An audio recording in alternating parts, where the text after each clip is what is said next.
Well, hello everyone. Welcome back to the summer series. I don't know what episode. I think we're up to episode 8. My name is Ben Reeve. I'm the host of the show. I am joined today by the big fellow himself, Phoenix Foster from the Geelong Cats. Welcome, Phoenix. Howdy. I didn't think I'd be back so soon, but here we are. I didn't either. Here we are. Medi sub today, filling in Medical for Paul. sub. Yeah. Paul was the hosting gig last week, but because he did such a good job, I've had to sack him. So that's me and Phoenix this week, and we're going to have a crack. Topic this week, we're going to talk about the final. So I've got about 10 questions here, and I think you probably sit somewhere in the middle, Phoenix, between me and Paul. I'm the nuffy guy with the stupid ideas and blah blah blah, and Paul's the straight lace, straight back. I reckon you're somewhere in the middle, but we'll see. We'll see how we go with this one. You ready to go? Let's do it. All right, mate. Now, there's a little bit of talk in recent years that the AFL is getting bigger, finals, lots of money for finals and all that. But should the AFL consider bringing in a wildcard round? So similar to I think the NFL do it. I think the NBA do like a play-in tournament or something like whatever it's called. Should there be like a, say 7 to 10 team on the ladder? Should they be playing in for those final 2 spots? Assuming we keep a top 8, but let's say we do. Should there be like a wild card round before the real finals kicks off? I feel like it creates parity. I'm a big NFL fan, so I really enjoy that there's some extra teams and it can make for some good upsets and good games. But I don't know how you do it, whether you would do 10 to 7 or you do 8 to 12. I'm not sure how you do it. There'd obviously have to be some logistics put in place, but I feel like it'd be fun. It would create parity. I feel like it's very dependent on the year, though. I think there's some years like this one just been they'd be very close from 8 through to 14, and you might get a bit of parity, but other years it can be a bit of a drop off, and you might just get chalk. So I'm not sure. Like it could definitely work. But I feel like it would just take some manoeuvring. And is finals an extra week longer, or is it in that first bye week? So I don't know. It's up for debate. Are they going to drag it out to a 5th week, or is it they're going to completely change? I mean, we're just theorising, people. But are they going to make it a 5th week of finals? More dollars clearly for TV rights and all that, or are they going to change the whole shape of how the final structure works? So if you're lucky enough to win in a wildcard round, does that mean you're the lowest ranked team, I guess, in that wildcard round? Does that mean you play the top team rather than that sort of top 4, bottom 8 sort of arrangement under the system we've got at the moment? I'm not completely against the wildcard round. I think they just need to be really clear about how they're going to do that. I'd like the idea of the finals going for 5 weeks. And I think the more finals you can have, the better. But yeah, I don't know. There's a lot of people that say it dilutes the product a little bit because you've got anyone can make the finals really. Like I can have a crap season and I'm all of a sudden I'll have played well one weekend and I'm in the finals. Yeah, it could do, but I feel like there's a real chance that you could get a big upset and all of a sudden it throws a spanner in the works and maybe a team goes on a run, but it could go either way. Well, assuming we get Tassie in a few years, assuming that still happens, let's crystal ball it and say in a few more years we get a Northern Territory team or something like that. Then you've got a 20-team competition. I think that's probably when the serious conversation starts. I think a lot more people will be open to a wildcard round or not a top 10. It's still a top 8, but it's like you get some teams in that middle range that can compete for that spot anyway. Incidentally, who do you reckon would be the 20th team, by the way? Just it's not a question sheet, but another team in South Australia, maybe get Norwood in there. No, as a Norwood player, as a Norwood junior. No, I think it's probably you have to go north, maybe Northern Territory, but just with the weather, it would just be they'd have to play all night games, and maybe I think it'd be up for debate. Maybe Queensland get one more, or maybe Sydney. I'm not sure. I'm really not sure where you'd put another. Gold Coast just posted a loss of 1.5 million. I'd love to see the Northern Territory get a team. I think maybe they're based out of Alice Springs or something like that. I don't know. Yeah. It'd be good. It'd be good, but I think then a 20-team league, you're asking a lot of other different questions then. Oh, you are, aren't you? That's a whole other subject. We probably should save that one for another time. This is the next question, similar to the kind of what we just touched on before around the top 8 structure. But should the losing top 4 teams, so I don't know, first versus fourth, second versus third, should the loser of those games get a second chance, or should it just be all elimination? Do you like the idea of second chance in finals, or do you prefer it? No, it's sudden death. You lose, you're gone. What's your preference around that? I think you win as many games as you can in the regular season to get that second chance. Not that you ever want to use it, but you do play to get that second chance. I feel like if you take that away, it just becomes March Madness and it just becomes one and done.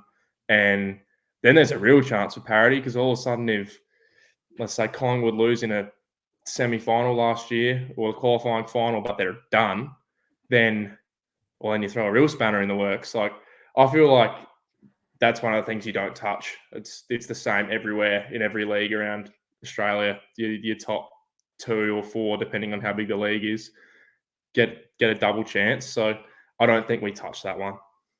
Yeah, not many teams that lose. I mean, not many teams that lose after that first week and go on to win the whole thing. But yeah, look, I'm probably going to play it safe and answer this one the same way. I think we keep the double chance for now. At the same time, I wouldn't be upset if they said, no, it's just, you're gone. March Madness, as you said, for people that follow a bit of college basketball or whatever. All right, sure. Now, this is one I reckon you might want to weigh. As a proud South Australian boy, you might want to weigh into this. Should states have the option to bid for grand final hosting rights? Can we see a grand final at the Adelaide Oval one year, Phoenix? It would have to be a showdown grand final, and that's the only way. I think that there is a reason we played at the MCG, and one of the questions coming up later will also give me another. The next question will also be answered pretty quickly. I just feel like you don't move it. The MCG, it's there for a reason. It's the biggest day in September. It's in Melbourne. Yes, Vic bias. We're not going to talk about it again. But I just feel like it's been there forever. It's one of the things you don't move. You pack 100,000 people in, and it's the biggest day of our year. I didn't realise that Victorians had a public holiday until this year. I didn't. That's not a thing in SA. I didn't realise it was a public holiday. I fully got around that, but yeah, no, I don't feel like we move it. It would have to mean it would be a double. 2 teams from the same state would have to be in it. So a Port, Crows, or a Fremantle West Coast. That's the only way I reckon it gets moved. And even then, I don't feel like you move it. Or we spread a bit of COVID around again, and maybe we have another game in Perth or at the Gabba or something like that. We're not going to do that, but look, I probably think they won't do it. I think the contracts with the MCG and all of that, and the history and all, it's going to be really hard to change. And even you hear people like yourself that are Victorian born saying, look, grand final's got that history and it sort of feels traditional and the way it is. And maybe, I don't know if I've never lived interstate, but been overseas. But if I was living interstate, I'd be like, big, I want to travel to Victoria for the big game, the grand final. I like the idea of the gather round thing. I didn't get to go we're not going to be able to get to go this year, but that's something. I was kind of hoping that they'd give another state a chance this year, but maybe give Adelaide the first couple of years, and then we'll the other states will get their head around it a little bit better, and they'll be able to rotate that around. But maybe that's where things are just going to settle with this marquee sort of weekend. I suppose it's the gather round holds that, and then everything else, grand final just stays in Victoria for. I wouldn't be surprised if we're talking in 20 or 30 years and the grand final has been held in Victoria for the next 30 years, unless they demolish the Great Southern Stand again or something like that. Who knows? That's the only way. Even then, I still think it gets held for the MCG. Yeah, they did hold it at Waverley that year. Waverley in the 90s or whatever. But yeah, pack them in the MCG. All right, here's the question. I think this is one where you said you had a short answer on this one. What time should the grand final start? Now, I want to ask you, I'm going to split this a little bit. You're playing in the grand. You've played every game for the Cats in 2024, Phoenix. You've had an amazing preseason. The Cats are you've gone through the grand final parade on the Yarra. Hopefully, it's not on the Yarra again. And it's time to get up on Saturday morning. What time do you want to be playing the grand final? This is one. If anybody says anything differently, I just don't understand why you would move it from 2:00. every A grade game around Australia is played at 2 o'clock or 2:30. It's the best time slot for footy. You want to be playing under the sun. Why would you want to move the best day in our calendar from the most prime time slot? Everybody who wants to watch, they all get together, have a barbecue, or they get together to watch the game. I don't feel like there's any sensible reason to move it from 2 o'clock. I think it's the best time slot. And anybody who says differently, I can't get there. I just cannot get there. I'm not with them. So even if you're in WA, it's probably still starting at about midday, isn't it? So you've had your maybe you're having your barbecue at halftime or something like that. Maybe it's slightly different if you're a WA spectator. But look, I think I can't see it. I could probably see, not that I want this, but I can probably see the AFL starting to move towards a twilight type arrangement. Even that hour or whatever, it still affects the feel of the day somewhat. I'm not. It's similar to another answer I had before. I'm not completely against it. I'm not saying I want it, but I'm not going to lose my shit if they move the start time. I think I'll be okay with it. I don't want it at 7:30 though. Definitely don't want it starting the day. The reason I'm so passionate about it is because the one year it was Geelong Richmond, it was played at the Gabba, and it was a nighttime game. It didn't feel like a grand final. It just felt like any other Friday night. Yes, it was packed, but to me, it just felt like another Friday night at Brisbane. And now we're presenting a cup at the end. And yes, it did have a bit of the atmosphere, but there's nothing better than having 100,000 packed in and the sun shining in on the G. And when the sun hits those Guernseys, especially like you think back to the 2008 grand final, the Cats and the Hawks. It was a bright sunny day. It was a hot day, and just the Guernseys were just popping. It's great on TV. Not if it's great sitting in the crowd in 30 degrees, but it's that when the sun hits and when it's raining, the overcast, you can't do much about it. But it has a different look to it, doesn't it? Some of that footage. So crisp, and I think the 22-2 one was a bright sunny day too.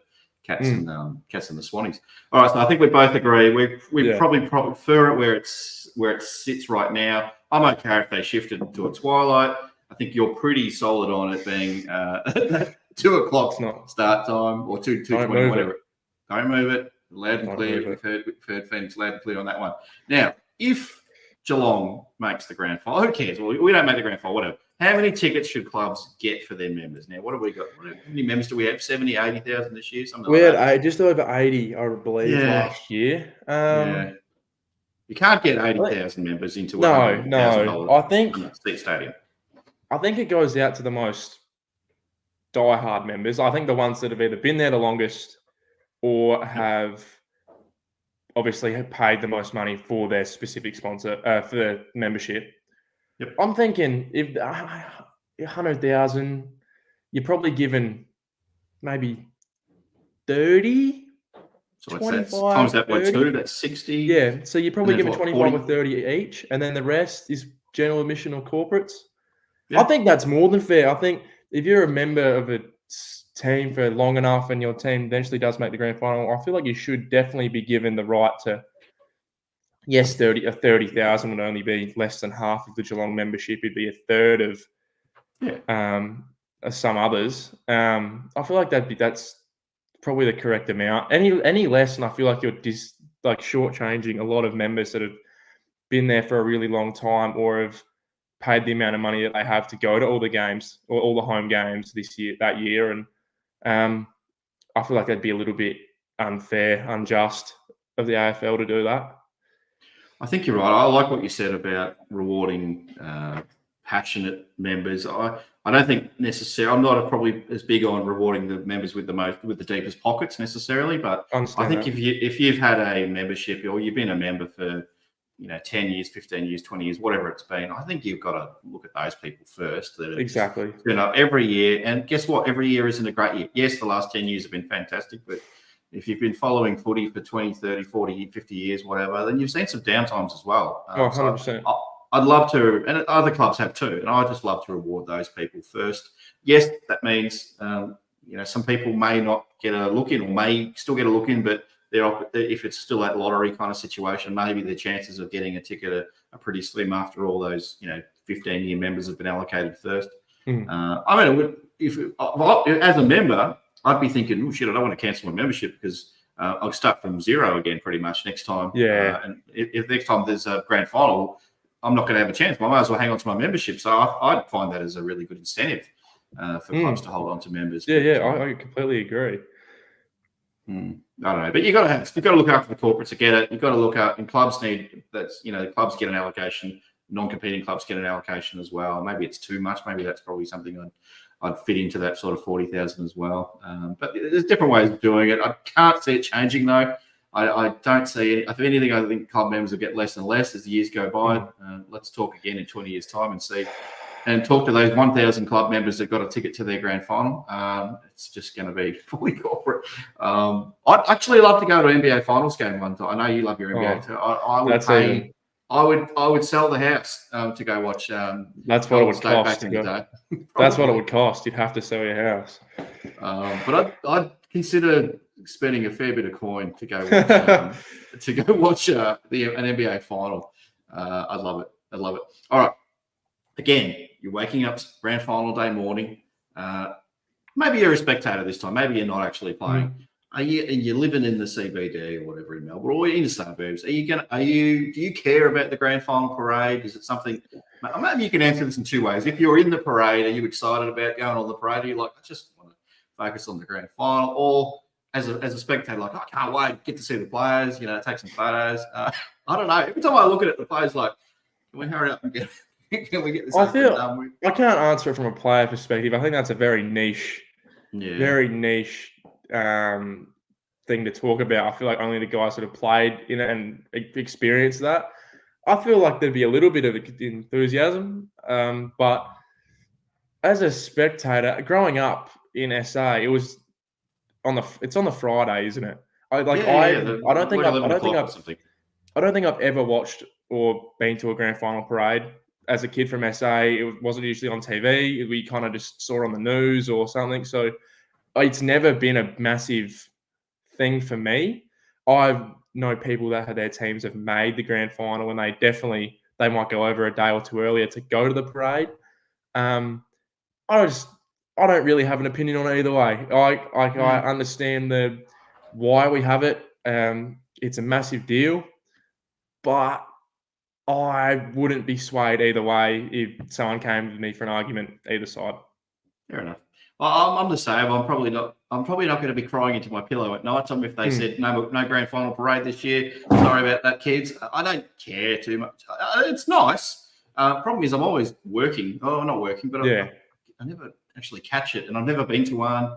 I definitely wouldn't want to be on a barge if I was actually in the parade. No. But if I was a player or an official or whatever, I don't know about that. But anyway, maybe they would have fixed that up if they had kept doing it. I don't know what the plan is this year, but I don't know. Look, I love a premiership parade. I've been to one of them before. Yeah. Back in 2007, down in Mallop Street in Geelong. That was fantastic. Liggy just hold his cup up and medal. That was great. That was fantastic times. But that was so long ago now. I was 3 in 2007. Funny there you go. Bit of an age gap. All right. Here's one I'm very, very passionate about, and I've never heard anyone talk about this before. Never heard it talked about before. But in the grand final, you get your guernsey, and it's got a little AFL grand final on there, and it says 2022 or whatever. That's great. What about for the other finals? Why can't we have something on the guernsey for the other finals? Like every highlight you see of finals, it could be a regular season game for all you know. You don't know unless you watch footy and you just love footy so much that that was that moment in that game. That was the 11-minute marker, blah, blah, blah. I want to see that little badge, that AFL badge with the AFL Finals written underneath it, as well as the grand final one. What are your thoughts on something like that? Stupid? I feel like No, I don't think you're stupid by any stretch. I feel like it could work. I just feel like the grand final Guernsey is with the logo, is very iconic. It's very the badges, the special badges on there, and it's very, very it's one of one. Yeah. You could do it. You could do it. I wouldn't want it to be as notable or as noticeable as the grand final one. But you definitely could do it, whether it just says finals underneath the badge or if it's something on the back, maybe. Yeah, maybe. I'm just, I You're not a mega been fan of very, the idea. I'm picking up on the I've bodies. been, I've been very black and white today. I haven't been very creative at all Yeah, yet, well, but we're not through it all yet. We'll see. we'll see. But no, I feel like you could do it. It would, it could definitely work. You just need to be subtle, I reckon. I think you'd have to be pretty subtle with it. Yeah, and you're right. Like the grand final one is a 1-on-1, and it's like it's like that Guernsey. I wouldn't be just handing that Guernsey to some kid in the crowd. Like I'd be holding on to that Guernsey for the rest of my life, especially if it's a winning grand final. And maybe it dilutes the importance or the significance of the other Guernseys for the other games. I don't actually know how much players value their Guernseys, whether they hang on to them year after year after year, or what do they do with them? They just it's my old school shirt from year 3 or grade 5. I don't care about that. It's like whatever, get rid of it. But maybe that holds a lot more value. It probably would for me. But anyway, all right, that's fine. We'll see if we can get you with a trickier one soon. I'll bring a different point of view and out there one. This is probably not one of those questions, but I am sad that we don't seem to see as many of those grand final documentaries anymore. We used to see them quite a bit. I can't remember what they were called, but they were made by that sort of former Hawthorn bloke for a while there. I think Peter Dixon or one of those brothers. I think they were making a lot of those videos, and you sort of taken through, those premiership years. There was one called 2 Hours with the Geelong and Collingwood grand final in 2011. I watch that one pretty much once a year. I think it's fantastic. And just hearing the players talk about the game, the lead up to it, how they got up for the game, like the Stevie J with his knee and how he got up and he basically hit it from the coach and all that sort of stuff. And that was fantastic. I just want to see, I'd love to see that every year. And I know some of I think Foxtel might do something like that, but I just love those things. And I know the NFL does it really well. I think they do. Yeah, but do you watch those ones? Is that something you'd want to be if it came out once a year, or maybe it's like a 10-year anniversary thing that we're going to get the old blokes back and talk about the grand final from 2014, this year or something like that. Yeah, I definitely watched them as a kid. I wouldn't say I haven't seen one probably in a while.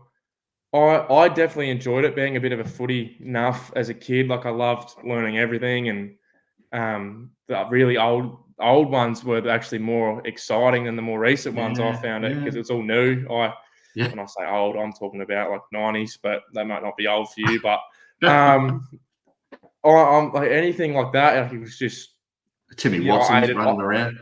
Yeah, like I ate it all up. I love it. I feel like you definitely could do it. It's just who's going to pay the money to do it properly. Like, I think if you want to do it, that's something you put real time and effort into. That's not something I don't reckon you make that cheaply. It's really special winning a premiership. So I feel like you really need to put time and money into something like that. And it's just kind of finding who would want to do that, and then obviously pulling together enough players and everything with their time to get it done. But I think it definitely should be a thing. There's no reason why it shouldn't be. It's just who's going to do it, really.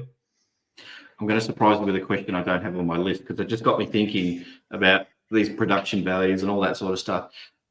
Thinking about where you screen something like that, would you, and forget about the grand final documentary for a second, but would you enjoy, and maybe you wouldn't, but would you enjoy watching a grand final in gold class at Village or locally if you live in Geelong, Reading Centre? Was that an environment you'd like to watch footy on a big screen, or an IMAX at the museum up in Melbourne? Or would you just want to sit around the barbie with the TV and a snag in your hand and a beer? And is that how you want to consume your footy? Is there an opportunity for something like that? I've never seen it happen before, but maybe it does happen already, and I just don't know. Well, with it being a public holiday over here, I don't know how that would work. However, yeah, that'd be nuts to go to. Chuck the granny on a big screen at the Premium Lux or whatever it's called. Yeah. Well, I go down to Warm Ponds Reading Cinema regularly, and I love it there. If you walked in there on grand final day and saw it on a 70-foot screen, that'd be nuts. You get 200 people going nuts. You'd have to have someone walking up and down the aisles because you're not leaving your seat really. I mean, you might have to go to the toilet or whatever, but is it going to be like pub type atmosphere in there, or is it adults only kind of arrangement? Is it? Well, that's the thing though. Are you serving beverages? That's the thing. Someone's in the Weber queue in the corner, like serving up if snacks. it's a sober affair, I'm not sure how many adults you'll get. However, no, like I'm a stand for the barbecue with your friends and family watching the grand final. It's something we did every year. Yeah. But no, I think that's a great idea. I think you'd pack out cinemas because 100,000 people is such a small portion of the football watching public. Yeah. I think if there was that option, I feel like you could pack out cinemas and, I definitely think it could work. I think it'd be a great idea. You put Friday night games on like that. I feel like something like that. Well, Friday night, watch the footy at the movies. I asked about it a while ago. I won't go into it too long, but I did actually ask a couple of local cinemas if we could screen one of the old grand finals in the lead up to September or whatever like that. It just got a little tricky with the rights and all that sort of stuff. Yeah, getting AFL approval. But in theory, it's a great idea, and I'm sure there'd be it's not everyone's cup of tea clearly, but there'd be enough people that would go, oh yeah, love to do that. Oh yeah, 100%. Don't need beer to enjoy my footy kind of thing. I just want to watch it on a big screen with 200 other people because I can't get a ticket to go to the game. That's the next best thing. I know some stadiums have watch parties in the NBA. They fill up the whole stadium and it's just on the screen and all that. I think we get a patch of grass at Kennedy Park somewhere and put up a screen. Maybe it's not quite the same vibe, but it's there. Anyway, I digressed a little bit, but that just sort of came to me a little bit there. All right, couple more. Should we scrap the pre-finals bye? Okay, so we have round 24 done and dusted. All right, go away for a couple of weeks and come back. And we've lost all the momentum. That's my opinion. You tell me. I feel like there's a reason why we do it. You want players to be fresh. You want the best quality of play. If I go back to the episode that's just come out with Paul, with where you put the Brownlow. If you put that in that finals bye before the grand final, then you make the Brownlow a thing on the Friday or the Saturday night. Yep. Yes, the quality of playing the early rounds, you might have a bit more injuries or it might not be as good, but I feel like the best teams are playing, the quality won't be diminished too far. And I feel like if you put a week between this prelim and the grand final, that's just an extra week of suspense and build up, and you have a real solid, firm spot to put the Brownlow. You can do all the Australian stuff, all of that in that 2-week period. Get it all out the way. You could do lots of things. You could have the AFL. Not that they'll probably change it, but you could have the AFLW grand final in that weekend as well. You could have the state league grand finals that weekend. You could have an under-18 All-Stars kind of game. Imagine playing for Norwood and you got picked to play in an All-Star game on the Friday night before the grand final on that public holiday in Victoria at the MCG. How nuts would that be? I'm tuning for sure. I can't get enough footy content on the Friday night, and sadly, there's just hardly anything. I just think, God, you're missing an opportunity here. And I just think I'm personally a strong believer they should move the bye to before the grand final. I would rather see all the best players be turning up to the grand final, having a week off before the granny. That's probably when you want your best 22. There's a sacrifice either way. I would much rather see the best, let's say, 44 players run out on grand final day than maybe not. Maybe you don't get that the first week of the finals. Maybe you just have to accept that you can have a couple of players not ready to go. And second week of the finals, they might be good to go. That's where I sit on it. Yeah, I think like that also might eliminate the Taylor Adams equation or the Max Holmes equation from a couple of years ago. It eliminates any chance of that happening if it's only a short-term injury. They might just need an extra week to turn around. But I feel like you might get a few less heartbreak stories like that. But I feel like it's a big thing to move that by. I reckon. I think it's a lot bigger task than it just moving it on paper. I'm sure they talk about it a bit. Yeah. It happens in the NFL, isn't it? It's the week before. NBA just keeps rolling along. I mean, we talk about American sports a lot, but often that is just the way. We're not trying to Americanize AFL footy, but there are good examples in all sports, really, where you want to sort of. You can take bits and pieces without Americanizing it, or of course you can. You can. If other sports do it better, there's no point neglecting that at all. you can take the elements without losing the Australian essence of something. You know, I don't know. I think that's definitely doable. It's worth a conversation at least. Final question for this topic is: and I think this is a silly one, and I'm pretty sure I know how you're going to answer it. Should clubs be allowed to play their entire list on grand final day? So let me just set the scene a little bit here for you, folks. So, all right, back to 2022. The Cats are up by 150 or whatever we are. We've got the game sewn up. There's a poor bloke that hasn't got it on the field all year, or he's played one game, didn't get picked for the grand final, but can we just trot him out for 10 minutes at the end? Or do we, no, it's sacred. You've got your 22 or 23 or whatever it is, and that's that. Fire away. Let me know what you think. There's no dumb questions, but there are dumb questions. This is as close as it gets, I reckon. Like, it's not that it's a dumb question. It's more just I don't think it's logistical at all. And there's a reason why the 22 play. They're your best 22. They give you your best chance to win the day. You're not going to trot out an 18-year-old who's might have been injured half the year or just isn't at the standard. Like, that's just the way the cookie crumbles. The headlights. Gets smashed as soon as he runs on the field. Like, what the hell is going on here? I'm not at the pace of the game. No, there's just no chance ever. I appreciate your honesty. I've got to throw a silly one in at the end sometimes, but and we have had a bonus one or two in there as well. That was fun, mate. Thanks for doing that. That was thanks for coming on again. We'll have to do this again sometime. It's always a bit of fun. I really enjoyed the other episode you did with Paul last week. That was lots of fun. If you haven't checked that one out, what was the topic of that one? I think that was there's awards. Awards, yeah, AFL. Yeah. A bit of stuff on the Brownlow there, so maybe check that one out if you're interested in. If you want to catch this episode earlier, well, you probably by the time you're watching this, you're seeing it on YouTube in a few weeks' time. But this will be up on our Patreon site a week earlier before the other ones get up there. So if you want to become a Patreon member of the Hoops Crew Media Network, by all means, we would welcome you to that. Felix, thank you very much again. Say goodbye to everyone. Go well in your pre-season, mate. And we'll be back next week, Cats fans. Take care, everyone. See you, everyone. Thank you very much for having me. Go Cats.